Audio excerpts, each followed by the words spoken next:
with that, we could have a new type of channel called forum channel, which gives us ability to create other sub-channels inside of it, which is, I think, really interesting. Howdy. Hi, Cool. folks.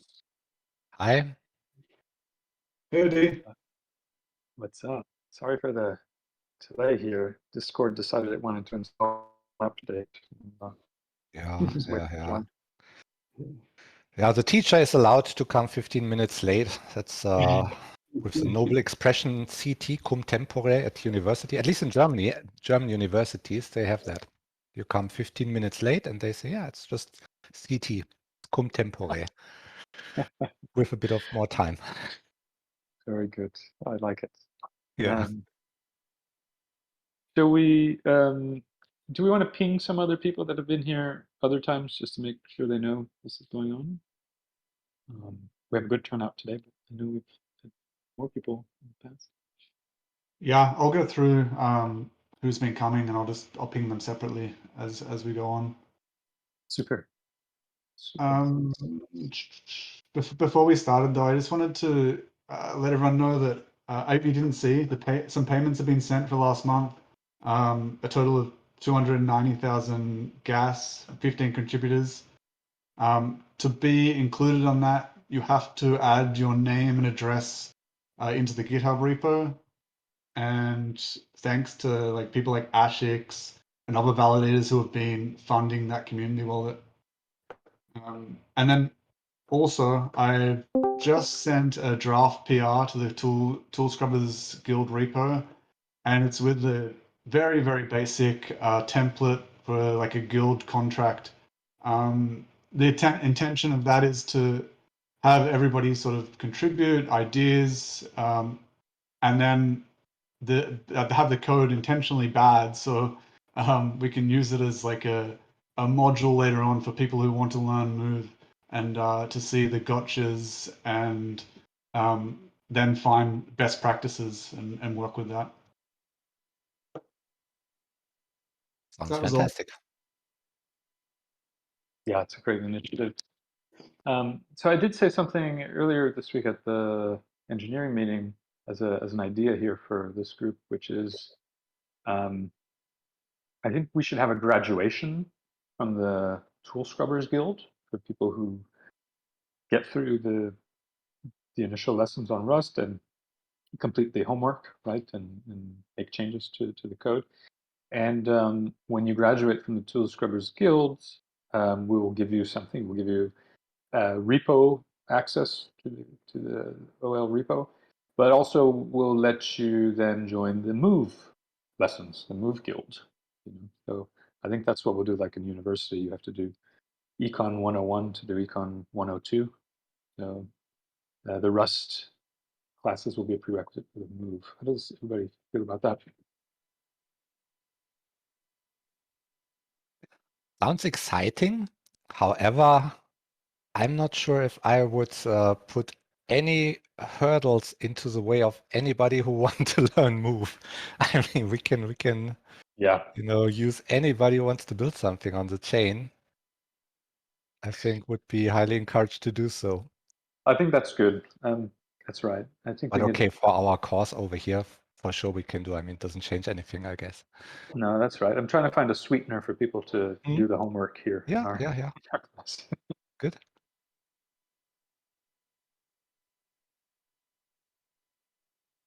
But I also think, like in general, in this guild, I think if this guild's idea works out as we sort of grow and we have our coin has value, we'll want to train people who aren't software engineers yet.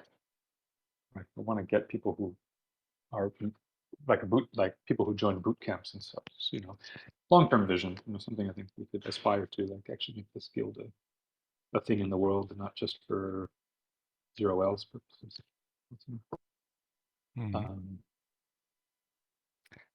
One thing that I think with something like Rust and with Move also being based on Rust, we are using programming languages which make sure that the code has a certain quality.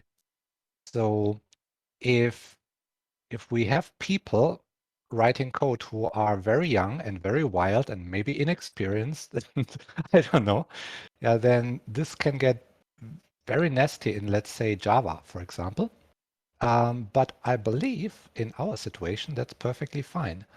So we can have the youngest, wildest programmers ever, but I think with Move, we are relatively safe from the, regarding the outcome.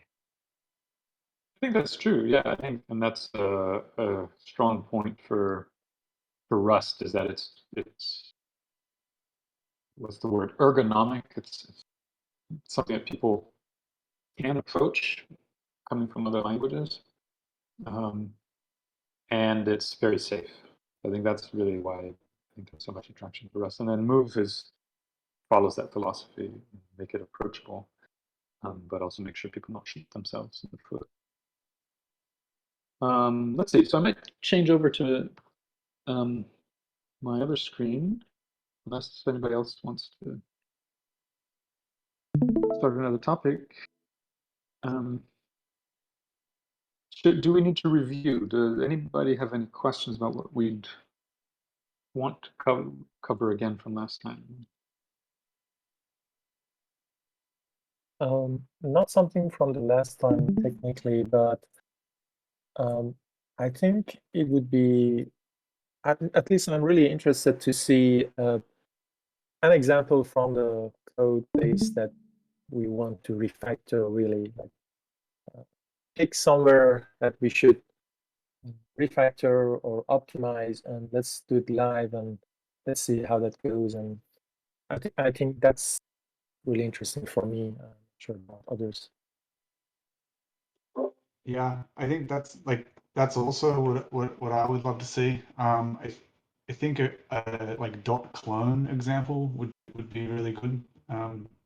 I had a quick look, but got sidetracked, and yeah, I just found it kind of hard to differentiate like what I should do, and then what else interacts with the actual .clone changing it. In my case, considering Let's see. all these comments on my pull request, yeah, kind of bit on a dilemma. When should I exit or when should I propagate the errors on the methods? Okay, yeah, that's good. Let's see. Can somebody, Wade and the OneID, can you send me links to what you're working on here, so that I might be able to pull it up for everybody else? Yes, 1 second. Yeah, for sure. Hold on.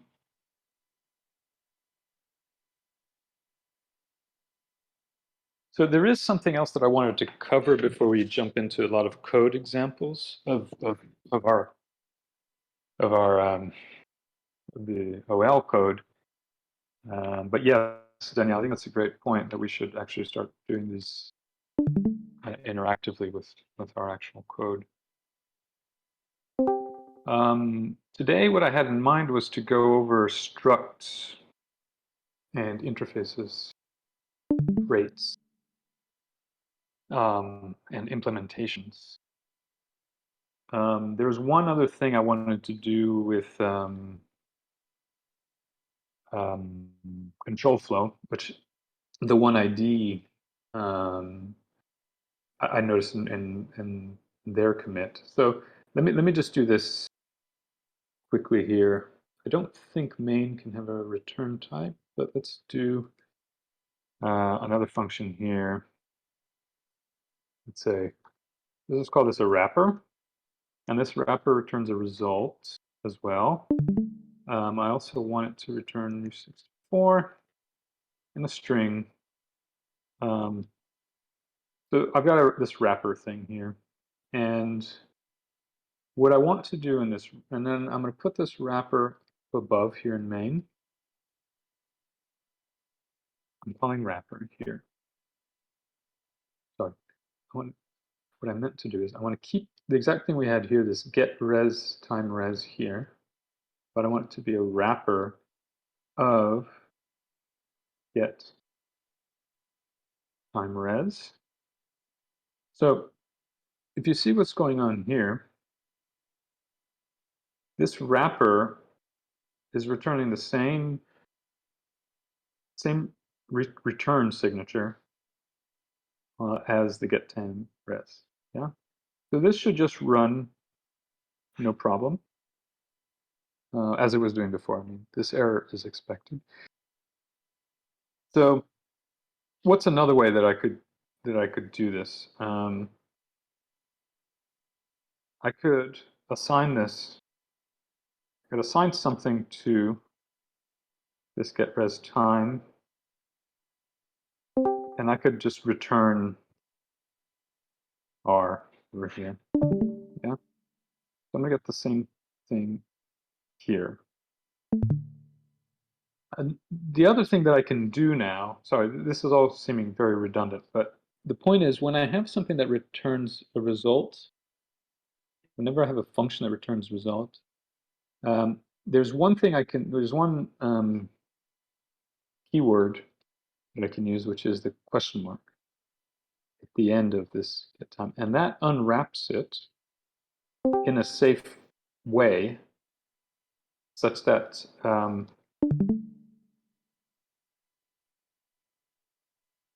don't have to use an unwrap. But the only reason I can use the question mark here is because this function itself has error handling. So if I'm calling a function that has the result error handling, and I'm wrapping it in another function that has error handling, I can just use this question mark here instead of writing a match, or an unwrap or anything. So if I do this, this is another way to make this work.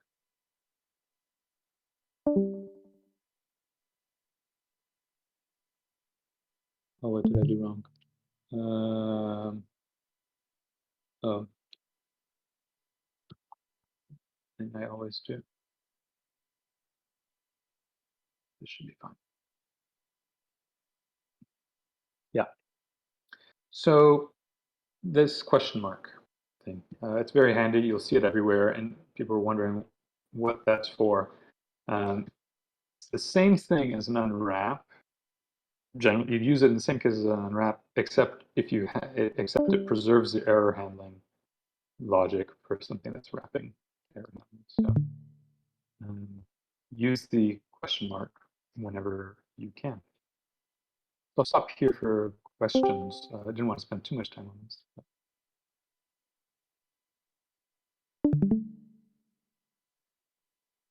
One that I have is, what is the approach when we have possibility of two different or multiple different errors results, and I want to propagate those?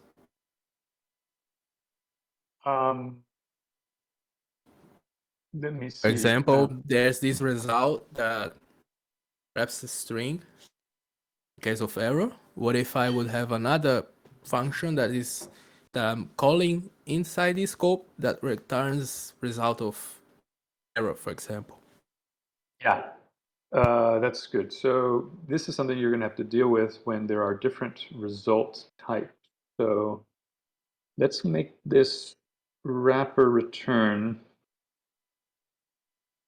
something that's, in the standard library. This is an error struct. So this is when you usually see things that return errors here.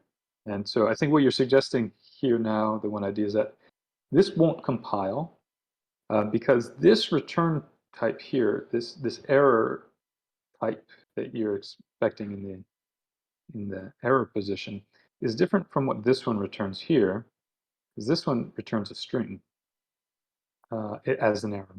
Yeah.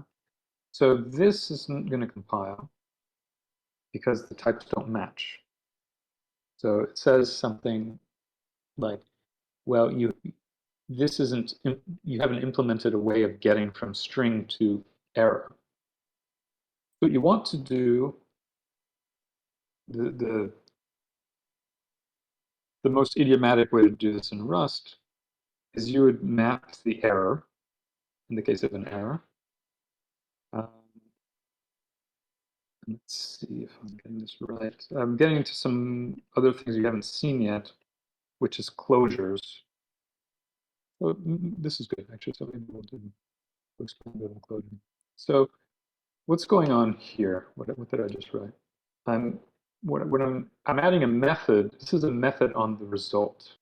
So this here is returning a result type. And map error is a method on any result type. And what it does is, in the case that you're getting an error, you insert a function in here, but a closure, for those of you familiar with that. This is a lambda function. This is a one-time function. It doesn't take any state from around it, from the rest of the scope. So it's a closure.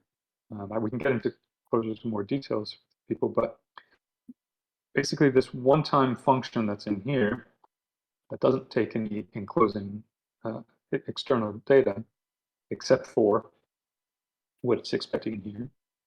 So what I want to do here is I want to map this error. I want to change this error into forget how to do this here.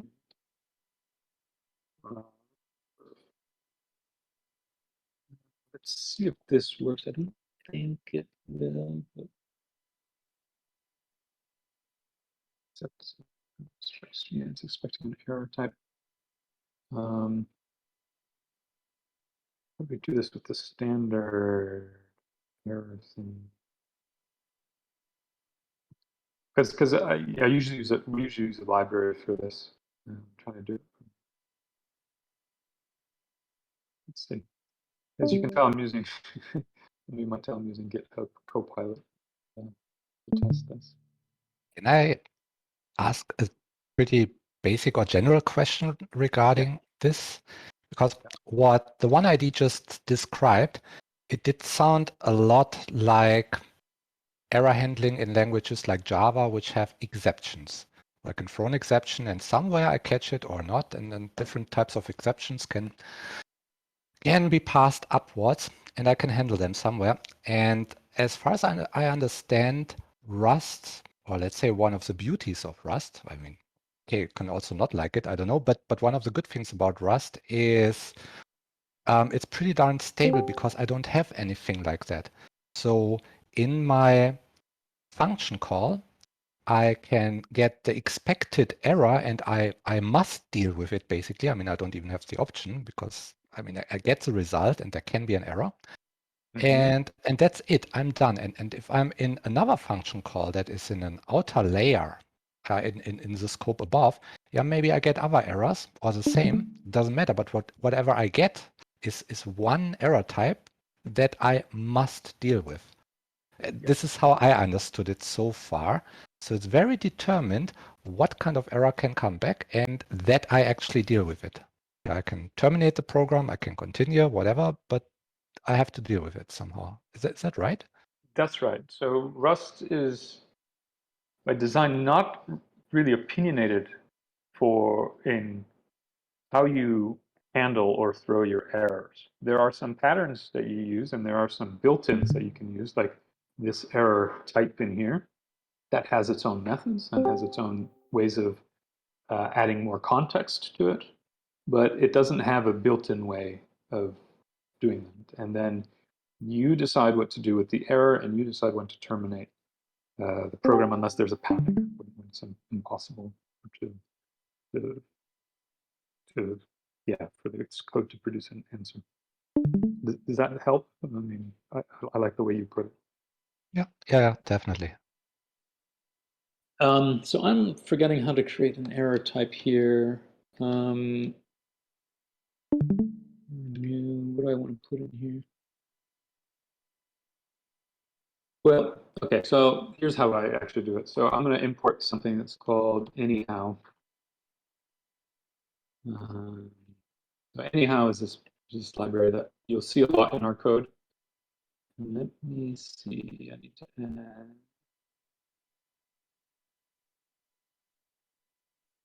Yeah, I've seen this today, and yeah. Didn't quite get it. It's funny. I Somebody- thought you're about to write the pseudocode, but it's an actual library, I guess. Yeah. No, it's actually the name of the thing. Let me find the latest version of it. 1.6. 1.6. Okay. Oops. Here we are. So now I've imported this library called Anyhow, and it gives some. And this isn't so. Again, this is not part of the standard library, but it produces different types of error helpers. So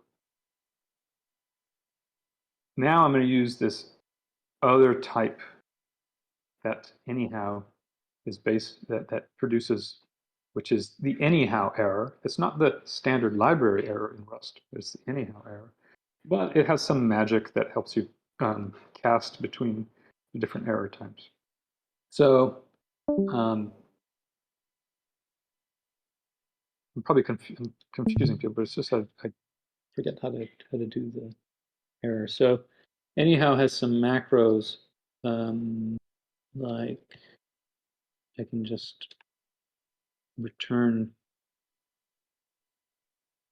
this is an error context. So I can add some context to this error from the error string that was populated, that was returned in the previous, by the other function that has a different return time. Let's see, does this run?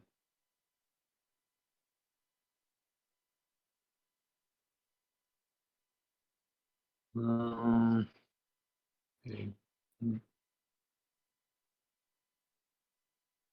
Let's see, let's do it. It's asking for.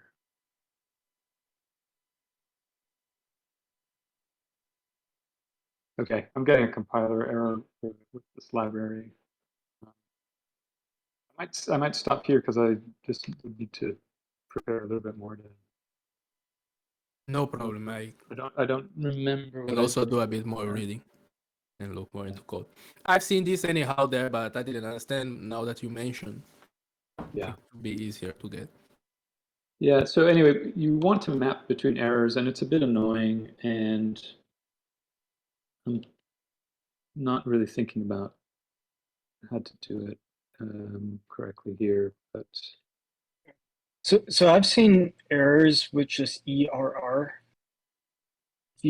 What's the difference? Right. What the difference is? Yeah. So the ERR is actually a result variant. So if you look at what the result type is, it's an enumeration of two types. It's got the OK and the ERR. I think they didn't choose the best names for this because it kind of gives you a name collision with this, with the idea of an error type. But what I could do is I could also return an error in certain cases. So instead, I could say if through return OK. Oh look, GitHub pilot. That's great. Else return the ERR with an error type in here. And thank you, GitHub Copilot. Let's see if that solves my problem here. I'm still complaining about this.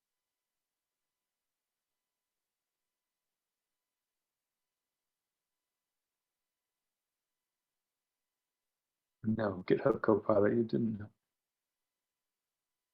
Yeah. You Anyway. need that into. What's that? The error string, isn't it? Dot into. I'm just pattern matching at this point from what I've seen, I think. Let's see. I mean, I'm wondering if we could do an error string, what you're suggesting, into.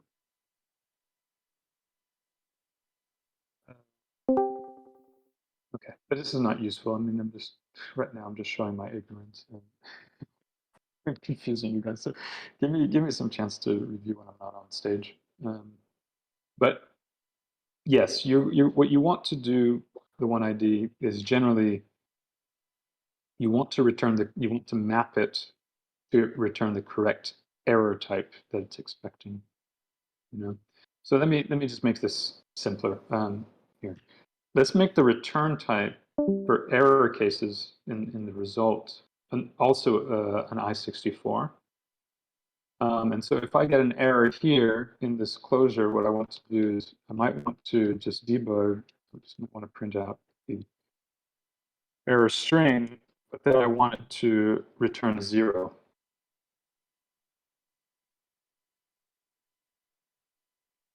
And this should work because I have this return type that returns string, but I'm actually wanting an I64.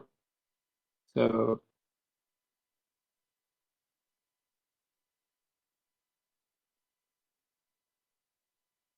it doesn't have the return. I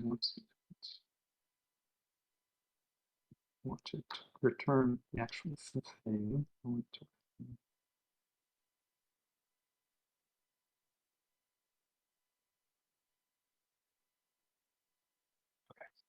So that works. Let's go through this one more time. I have this function that either returns an integer in the OK case or returns a string in the error case, ERR case. But I've wrapped this in a result here that has a different signature. It expects both. It expects an integer for both the OK case and the ERR error case. So what I need to do is I need to map the error case in this one, and do this with a closure in here, which is it's a function that isn't taking any outside state. It's a one-time, and I'm mapping. I'm doing some logic to get to the result to the type that I am expecting out. And then I've put the question mark keyword here to be able to unwrap this for me. And again, I can use this question mark because this function has error handling as well. And then I'm returning OK with the unwrapped version again. So that gets me what I want. So I'll stop here. Is that helpful for people, or did I confuse people more than necessary?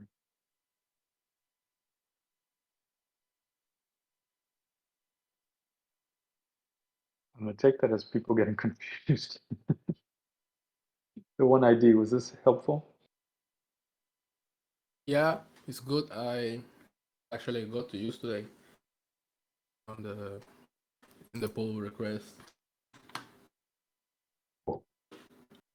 So yeah, so the error type is a bit annoying. I'm going to offline when I'm not on stage and get some examples on that. But yeah, error types are very annoying to use, and Anyhow solves the problems quite well. For some reason, that version of Anyhow wasn't installing here, so I'll just make sure I'm prepared next time with the right version of Anyhow.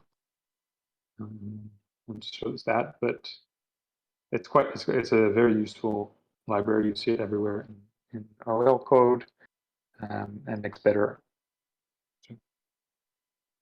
You saw how I fumbled with the actual using the error type, and you can fumble a lot with it. And so the library Anyhow makes it simpler, makes it a lot of simpler logic. So what I was going to do now is explain how structs work. Can I go ahead with that, or people have any other questions right now? Okay, so structs. What do we want to do? I'm going to just clean this all up. now. So structs are data structures. It's comparable to what you've seen in other object-oriented languages as objects. And so you can create different encapsulation of data, and you can add, and it creates a new type for you. So this is it is a type in your program, and the type can have methods on it, like objects. So how do you do this? Is you you instantiate it with the struct keyword, and let's call it. I think the examples in a lot of the Rust stuff is using shape. We use shape. I mean, we could do any. So somebody pick something. Anything you want to do. What do we want to build? Car A car. or vehicle, maybe. Vehicle. Okay. Well, If we're doing inheritance. Then, yeah. Well, whatever. Interesting. Let's do car. Let's start there. Good idea. So look at that. Oh, GitHub Copilot. You're fun. You are fun. Okay. So got a string, year, color. So now I can create a function. Sorry, I can create a function get car,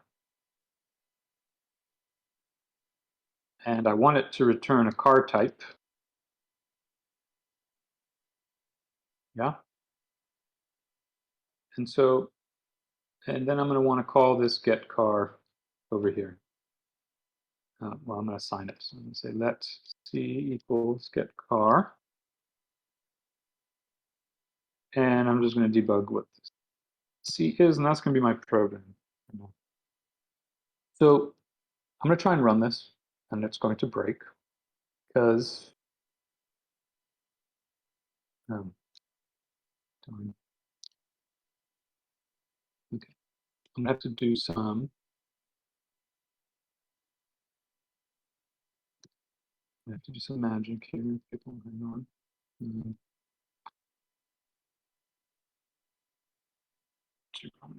That's what I want. Ignore this for a second here. So this thing isn't compiling because I'm not returning actually a car in this function. So I don't think you get a Copilot.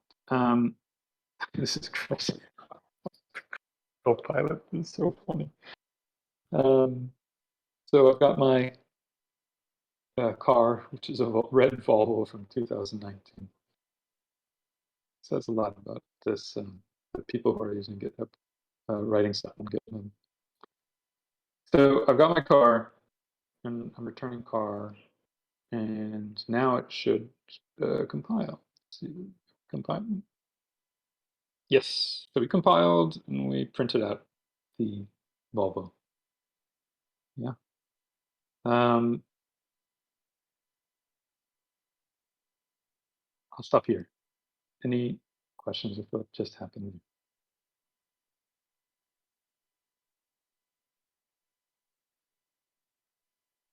So I created a new type car,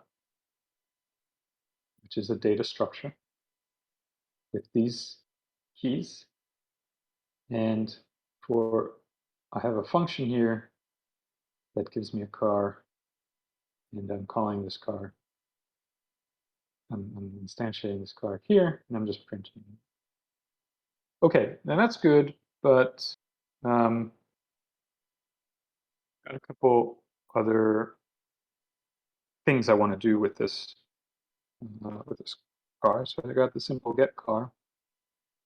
I might want to change car, and what I want to do is I want to take my old car.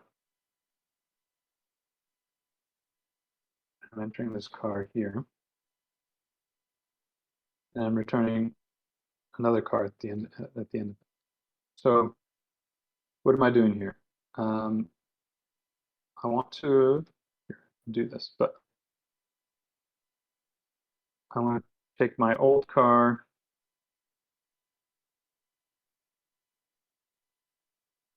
My new car is going to take the old car dot name. It's going to give it a new color. I want the new year, and I'm going to want a blue. I want a blue Volvo. So let me just double check this compiles. Yeah, so that works. So if I'm going to change my car up here in the get car, change car, I'm going to put the C in there.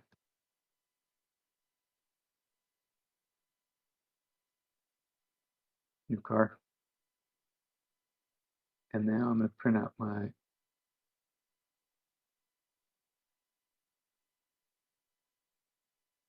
yeah. Okay, I'll stop here. Does everybody see what I did there?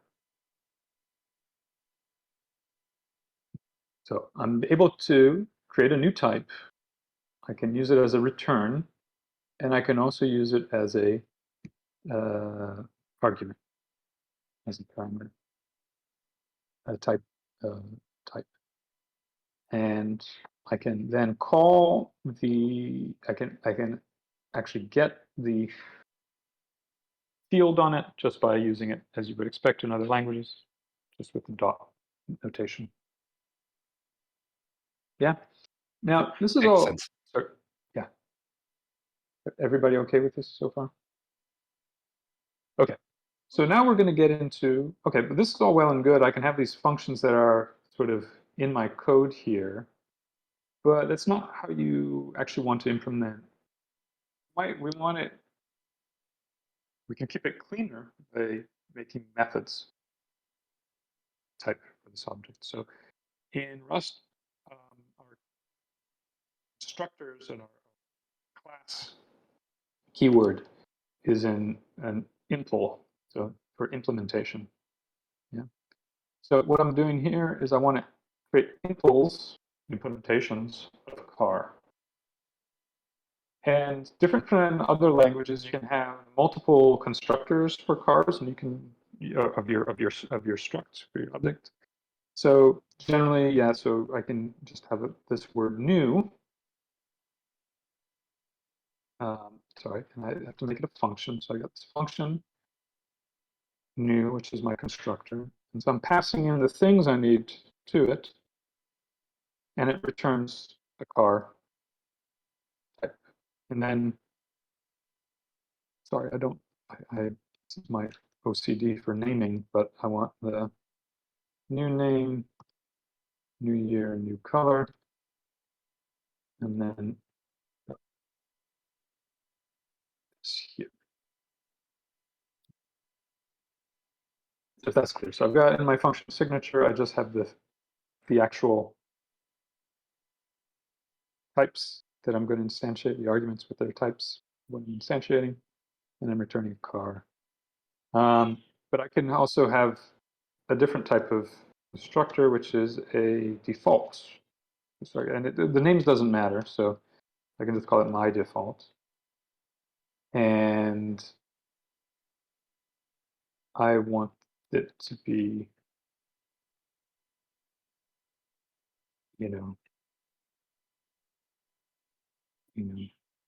my Volvo again here. Good, thank you. Yes, 1996. Red. Yes, thank you, Copilot. That's cool. Let me just make sure this compiles. Expected one. Yeah.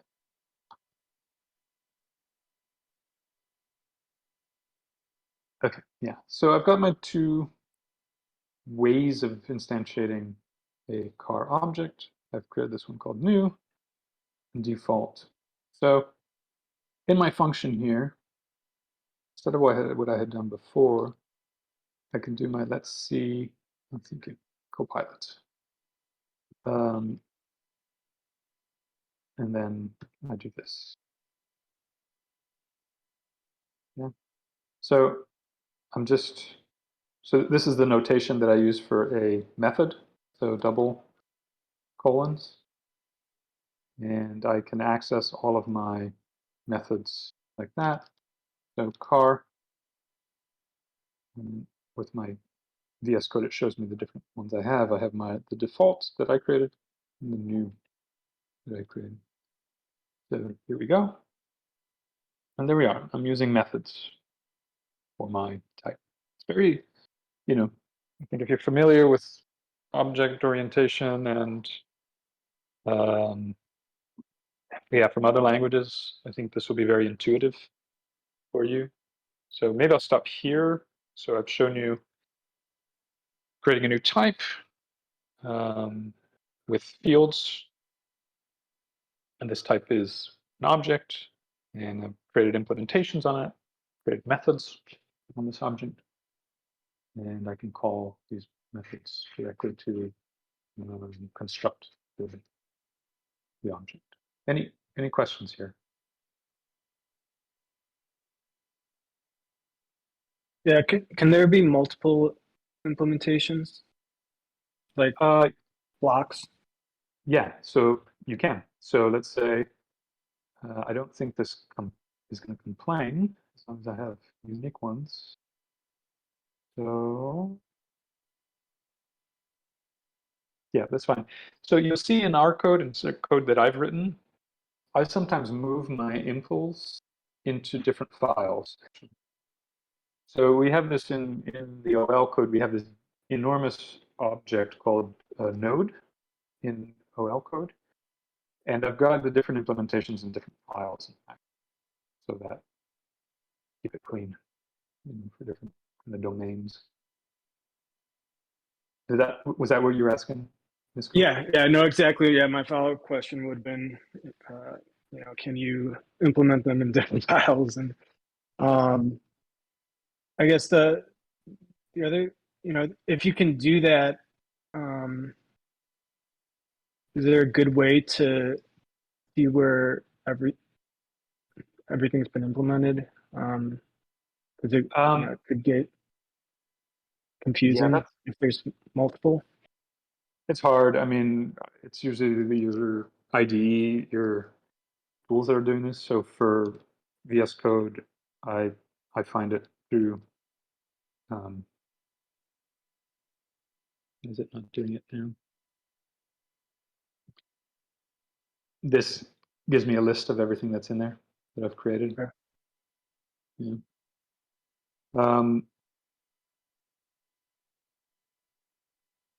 What else do I want to do? So there's another. So there are other things that you want to do. Instead of car, I can actually return self over here. And it's just a helper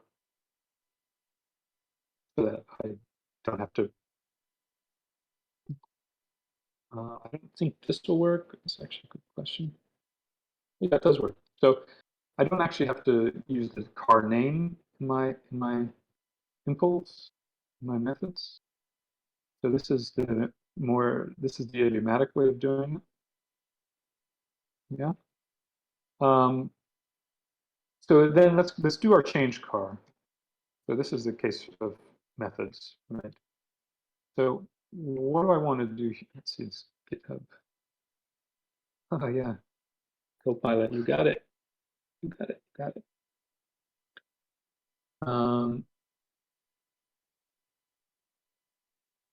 Let me run this. Sorry, I'm just going to have to double check that the Copilot's doing its thing. So change car. Let's say I actually might just want to change. I just now want a new year. Let's say I keep the same car, same color, and everything, but I want a new year. My 32. No, I don't want a new color. New year. And so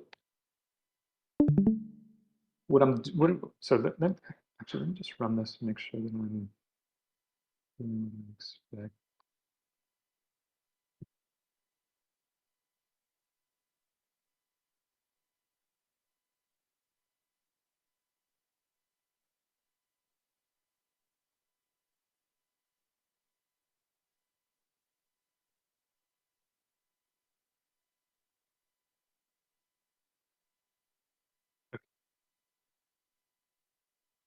Yes. Okay.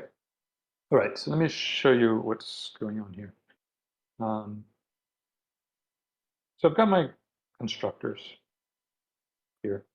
But then usually with methods, I might be changing the struct itself. And so there are different ways I can do this. Let's just make it super clear here. With what we've learned before about borrows and mutables, this is the this is the idiomatic way of doing implementations that can take the self object. So this is a lowercase s. This is a bit confusing. Versus an uppercase s. The uppercase s is the actual type itself as a return object. Lowercase s is usually the borrowed implementation. Well, it's usually borrowed, but you could actually have the owned one like this. The lowercase s is for when you're using it as a parameter. As an argument, rather. So the self is the assignment of car to this scope, and I have this borrowed mutable of self, which means I can take a mutable version of car and I can make changes to it. Yeah. And it'll change it in place so that I don't have to. Another way I could do this is I could have taken I could take the self, I can make a new year, but then I'd have to return car. And I wouldn't be changing it in place. I'd be returning something different. That makes sense. So I'll stop here for a second to make sure. So this is the gross way of changing a car. And this is the way that changes it in place by using mutable. So I'll stop here for a second. I feel like I might be going a bit fast. So we can roll back and go through this again. But the big picture is, as in other languages, when you have methods, you can take the self and make a change to it. But with Rust, you want to always be explicit about when something is mutable or not. And so if I want to change it in place, I need to say it's mutable.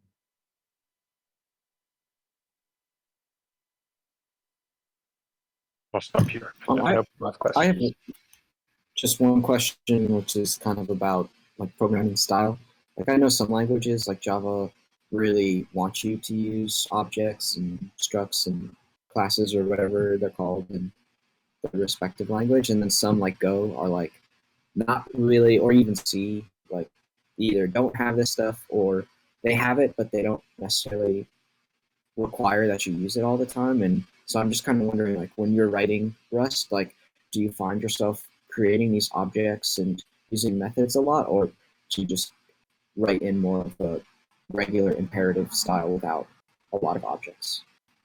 So Rust lets you do any of that, but it has a lot of helpers for object and types. So yeah, you're going to be making your own types a lot, and you're going to be using objects a lot in Rust.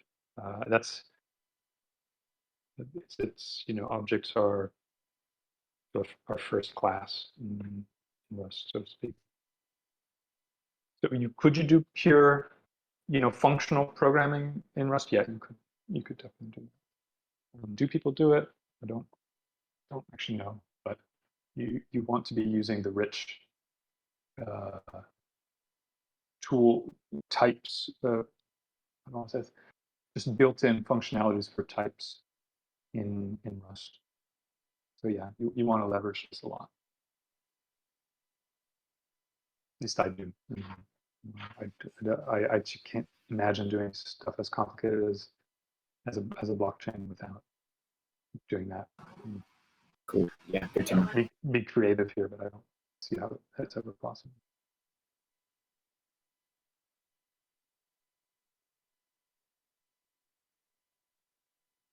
Good question. Super question. Other questions, folks? Some people may have never seen methods before, objects, so don't be shy.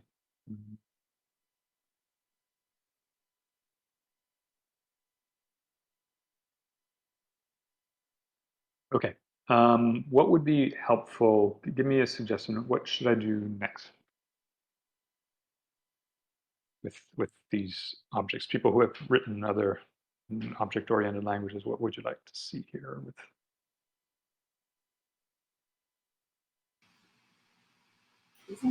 Is there inheritance? Or maybe you're already doing it, but that's one of the things I think about. I don't really use it that often, but that's one thing I think about with objects. So before we talk about actual inheritance, we'd have to talk a bit about traits. So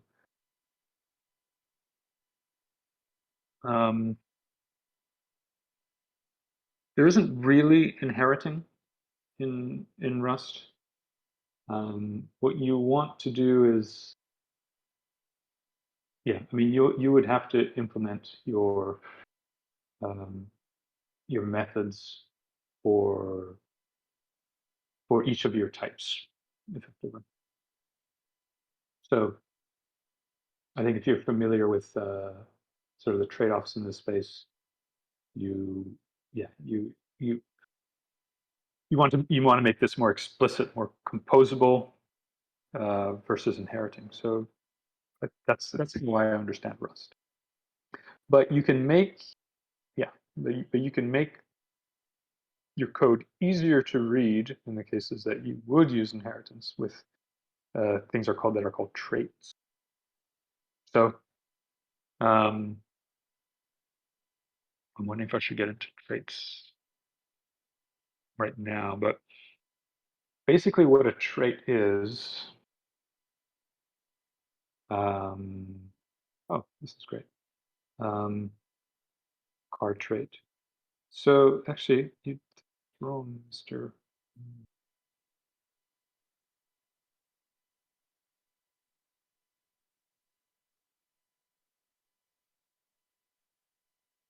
Let me see if I'm getting this right. Oh, it's about to do it. It's about to do it.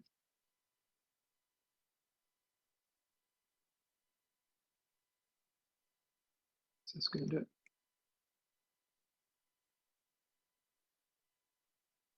Let me just check this compiles. Yeah, okay. So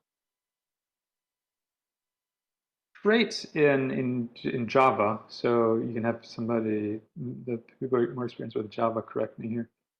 We don't need to go too much into this here today. We'll continue this next time. But traits are what are called interfaces in Java, and in TypeScript you have interfaces as well. And what you're basically saying is you're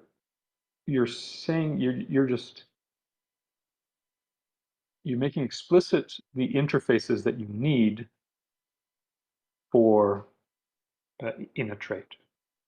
So in what we wrote below, we had these 4 different methods in it. And so, I mean, I'm a bit lazy. I don't want to do all of them, but I could write these 4 interfaces in my trait.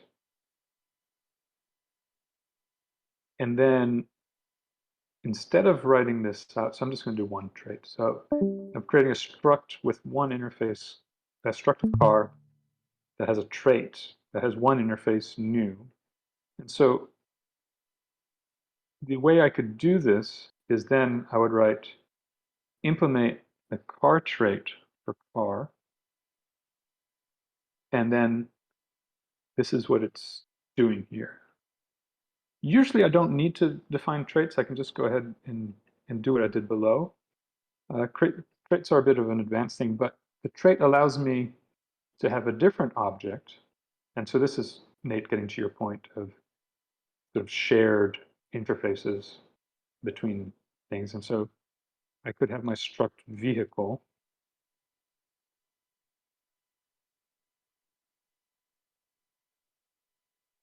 Yeah, and the vehicle has this.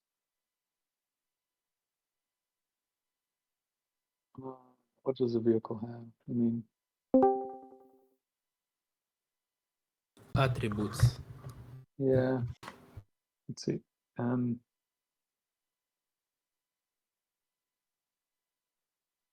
getting ahead of myself here, but let's say a vehicle has the same. Let's say it just has the same, yeah, fields, attributes. I'm going to change this into vehicle trait. And so these are the interfaces I have. Wait, sorry. I'm going to change this to. Sorry, I wasn't prepared for this. So let me say this is a boat. We've got a boat type and we've got a car type. And then I've got this interface, which I'm calling vehicle trait. And so I want to implement vehicle traits for different types. So I'm going to implement it for car. So let me just make sure this component.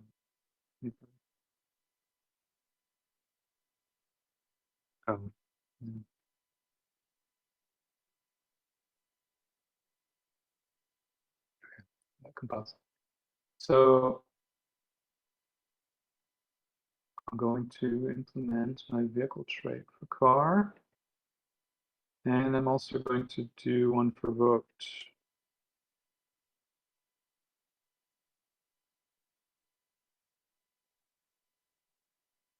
Come on, Copilot. What's up? Boat, yes, thank you, Copilot. Let me just double check that this is going to build. Oh, capital B. B.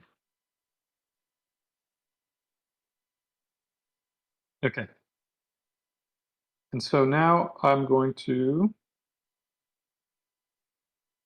let's see, equals car. Is it just new? It's just called new. And there we go. I've got my car, and I'm going to let B equals boat. Good. And I'm going to print both of these things.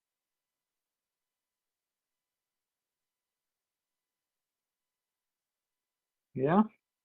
Let's see. What can be, okay. Sorry.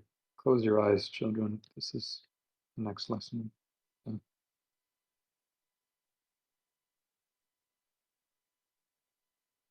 Okay, there you are. So I got my two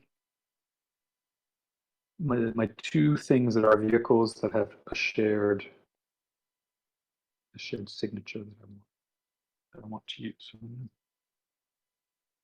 So that was a bit advanced for today. I mean, we're just getting into structs and implementations. You can get very far without ever using traits anywhere. I often, a lot of stuff I write, I never use traits because I don't actually, yeah, I don't. I try to keep things as simple as possible, but a trait is an important part of a struct, and you can use it to. Well, in an advanced lesson here, we'll talk about when you actually need traits is for something that are called generics, but I don't use generics very much in my code, so you can get pretty far without ever using generics or traits. So I know we're over time here, folks, but I can stay on a bit longer if people have questions. Oh, can I? I'm not sure I can. No, I'm actually late here.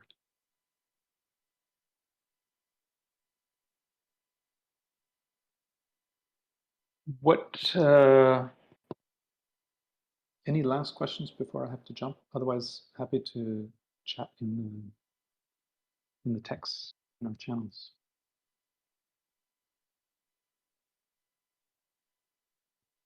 This was great, Udi. Thank you so much for your time. Really appreciate it. Well, thank you. Thanks for joining and having an audience here. +1 to that. Thank you, Odi. Still going through the process, but appreciate you going through it with us. Nice. Super. Yeah, thank you very much, man. Like, you're really doing us a favor. I appreciate that. Well, it helps me to have more friends working on code. Yeah, thanks. This helps a lot. Thank you, Odi. Cool. Thank you, everyone, for attending Yep, this. thank you from my side as well. Very good. All right, so I'm in the chats. So